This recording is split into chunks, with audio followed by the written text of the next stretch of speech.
So I was watching the film back at, like, it was either Telluride or Toronto. They all just kind of blend. Yes, it's a blur. But I was like, wait a second. Like, because you're doing almost the entire film, lead role in French. And the first thing I thought is, when the heck did she learn how to speak such fluent French? Well, it wasn't just yesterday. I did start speaking French when I was 9. I was put into a French immersion school called Le Lycée Français de Los Angeles, here in Los Angeles. And, I did everything. I did math, science, history, everything in French. And then I started dubbing my own movies in French. So the French versions, I would dub my own movies. And that helped me with the language. Sure. I got even better and better at it. My sister moved to France. And so now I have nieces and nephews there. We bought an apartment when I was, 15 or 16 with my mom.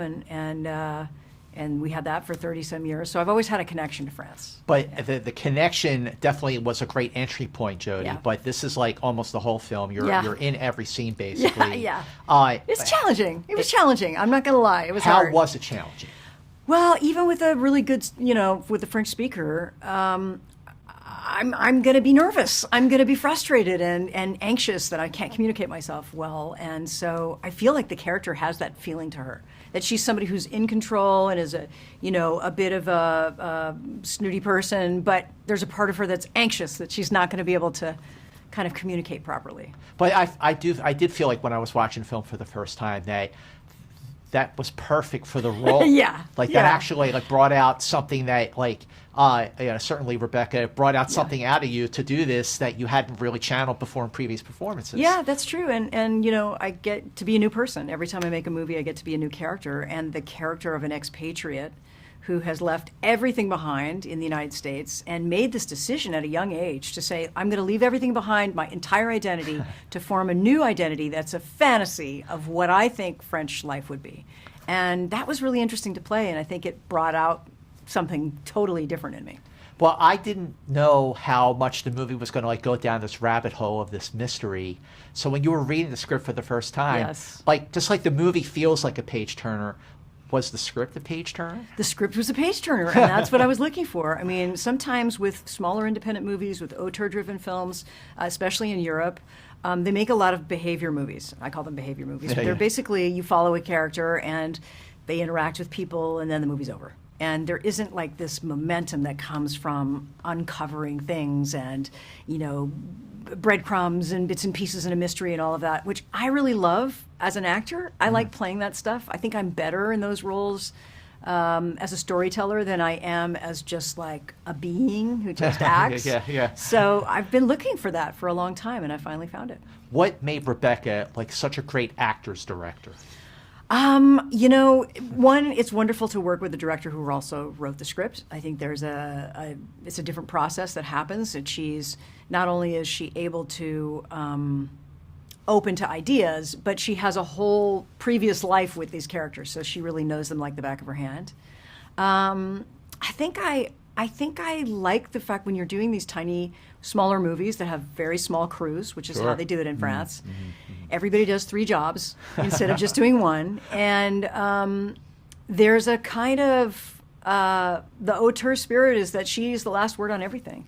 And people collaborate, of course, and they do their best work, but it's all there to serve the director. So that's something that I really appreciated. When you're making a film, and I'm just curious, how many shooting days did you do on this one? Well, I don't remember. I didn't count. I'm sure I used to know, but I don't know anymore. But it wasn't very much. Okay. The reason I ask is when you're making a film, and you're thinking about your performance, your approach, and all that, but then you see the film. When you saw the film for the first time, what's sort of stuck out to you as oh, okay. What did you discover yourself watching? Yeah, well, we get used to doing this in films where you have some idea in your mind of what things are going to be, and you shoot a bunch of stuff that they don't use, and then you show up and you see the film and you're like, interesting, not what I thought it was going to be.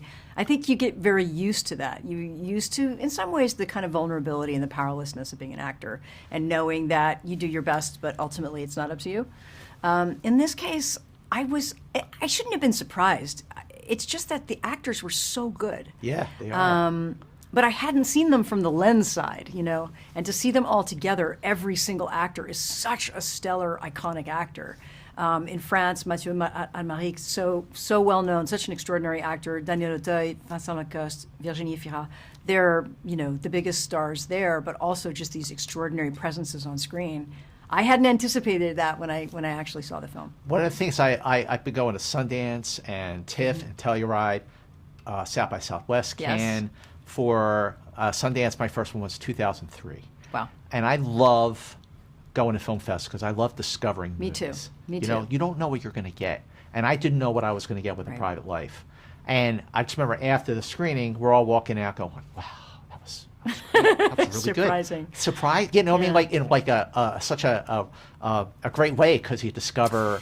Yeah, I think there's something really refreshing about it, especially if you're somebody who's a real moviegoer and loves to go to all the festivals, is that it harkens back to a different time. Vie Privée is really, it has a Woody Allen-esque feeling to it. It's genreless, so there's a part of it that's a mystery, but it's also sort of a thriller, but it's also romantic and it's kind of a comedy. There's all of these different tones happening at once, which you can't really do with mainstream American movies because they're made to market. And they need to know that it's a thriller immediately from day one. So it's all about marketing. They don't do that in Europe. In Europe, you're allowed to make a film that has many different genres. And so there's a quirkiness and a kind of almost like a nostalgic feeling to the way movies used to be made, where you could make something that was dead serious, but that also had comedy to it. I was thinking about it when I was doing my homework to talk to you. And I know, so you went to learn French when you were young. You went to Cannes like in '76 for Taxi Driver. Yeah, we went. And then it hit me. We're about to get into 2026. Yeah. So that means next year, 50 years of not just Taxi Driver but Freaky Friday. Oh yeah, that's right. I did that the same year. Same year, two completely different performances. Yeah. But that was obviously a very, very big year for you, big breakout year for you. What is like your favorite memory from that time? The 70s. I mean, the 70s is the golden age of American cinema. It's the greatest time in American movies, and I don't even know how I got so lucky that I got dropped into that time. When you think of those films, when you think of, Network and Midnight Cowboy or Easy Rider, just like, it's an extraordinary time in movie making. It is.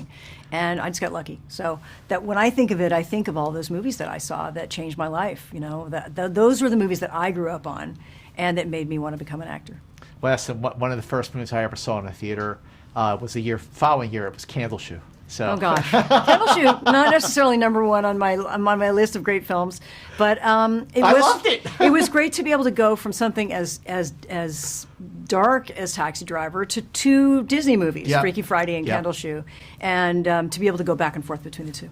Well, keep going back and forth. Thank you. Now, keep doing what you're doing. I get very excited whenever I see you're doing a movie because I'm like, this is going to be good. Oh, that's nice. Thanks you so much. Jodie. So great seeing you. Good seeing you too. Holidays. Take care.